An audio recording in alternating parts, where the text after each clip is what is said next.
Greetings, fellow test subjects. Test subject 1337 here for Aperture Gaming. They make it. We test it. You play it. And welcome to the first episode of Aperture Gaming Presents a Retro Review. Now, before we get into the review itself, we have a lot of stuff to cover. So, first and foremost, Happy New Year.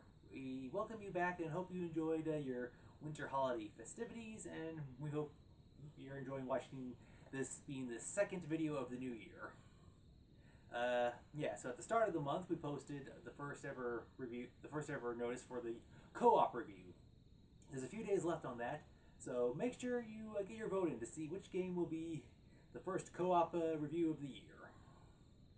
We here at Aperture Gaming, we apologize for how late it was to finally get to posting a second video for this month. At the end of the year, once the new year starts, Aperture Labs, we tried to de-decorate the facility, and that takes a little while.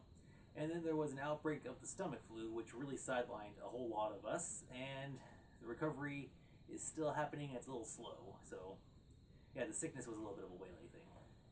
Now, in a previous video, I stated how, with so many great games, there's bound to be a backlog. So this, like I said, this is why this is the first retro review of the new year. This is the first new show of the new year. Yeah, this game came out in late November of 2024, so I feel it's appropriate for it to be the official game to start bringing in the new year. So this new game. Oh yeah, and now on to the review. What is this retro review going to be? Well, let's find out together, shall we? Series. The name of the game is Mario and Luigi Brothership, and it is the 8th entry in the series. It came out in November of 2024, and the series first began all the way back in 2003. So this series has been going on for over 20 years. Team. This game was published by Nintendo, but it was developed by Acquire. Plot. One day in the Mushroom Kingdom, Mario and Luigi are then sucked up into a beam of light, along with Princess Peach and Bowser, because every good story needs the protagonist and the antagonist. So basically, Mario and Luigi and everyone else are isekai'd into a new world. This world is the world of Concordia. There, Mario and Luigi meet Connie, and their job is the land of Concordia.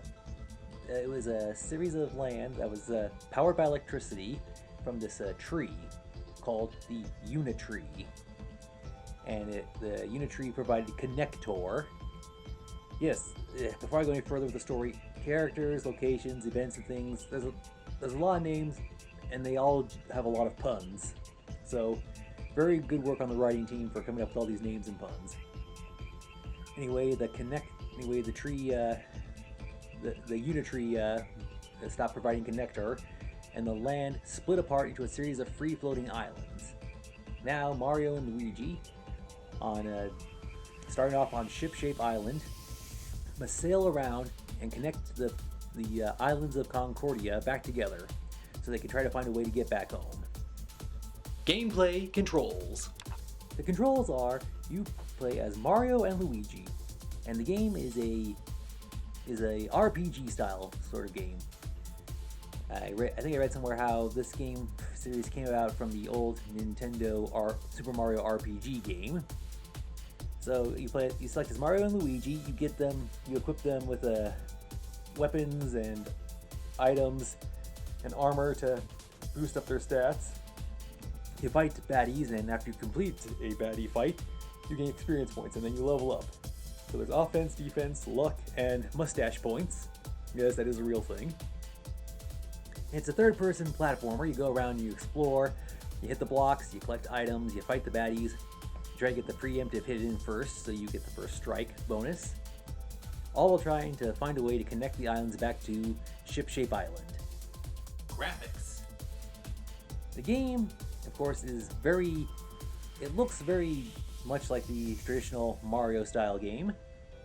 It looks like since this game came out in 2024, it looks like a very updated, very high graphic version of the Mario and Luigi games that we've seen over the last 20 plus years. I like the gradient fade work of the colors on Mario and Luigi. And yeah, it does have the typical cartooniness you'd see from the Mario franchise, especially nowadays. So everything just looks... no, there's no problems with how it looks. It looks great. Audio. The audio is good because each island seems to have its own unique soundtrack. And there's this big, peppy brass music you hear when you're in combat. And of course you have the traditional Mario and Luigi communicating with each other. So the audio is for a Nintendo spot on also. So yeah, everything sounds like it's supposed to in a Nintendo game. Multiplayer. No, there is no multiplayer. Despite that you control Mario and Luigi, it is not a multiplayer game. DLC. No, there is no DLC. At least not as of this posting. Issues. There are no game-breaking technical issues, but there are two things that I have a slight nitpick about.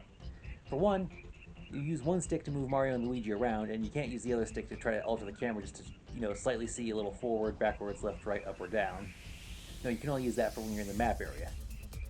Also, you have to be very careful in some areas when you're controlling Mario and Luigi. You have to get them to jump at the right time. Otherwise, if Mario and Luigi get too separated, then Mario and Luigi will automatically try to run back and meet up with each other. So, two slight issues, but nothing that's going to cause the game to, be broken. Buy, rent, or pass. I'll be honest, I was kind of surprised that this is the 8th game in the franchise and how I haven't played any of the other ones over the last 20 plus years up to this point. But I am genuinely enjoying the game. I find it enjoyable. It's a nice, refreshing change of pace. It's a fun little Mario title, and I like the sailing from island to island elements. I like the combat. The music is really good. So I'd say that this game is a definitive buy. Overall score. Yeah, so like I said, I've never played any of the other previous Mario and Luigi titles up until this one, but seeing as how the franchise is north of 20 years old, I'm hoping that we'll get I'm hoping we'll get the other games on a Switch cartridge, because playing this game has really renewed my interest. It's got me interested in this series. I'm like, okay, I'm gonna give it a try. Now, I kind of wish they'd include a few more elements, like maybe, aside from Mario and Luigi, some other playable characters. So, while the game, it's great, I would like to see a little more. I'm greedy like that. But hey, I'm a fan of Mario, I'm a fan of Nintendo, so I'm proud to say that we here at Aperture Gaming, we give Mario and Luigi Brothership a 9.5 out of 10. Yeah, so this was fun, and I look forward to seeing how the game plays out. So I hope you enjoy this title also. Well, that's all the time we have for this episode. Thank you for watching the first inaugural episode of Aperture Gaming Retro Review. Until next time, this has been Test Subject 1337 saying thank you for watching, game on, and have a nice day.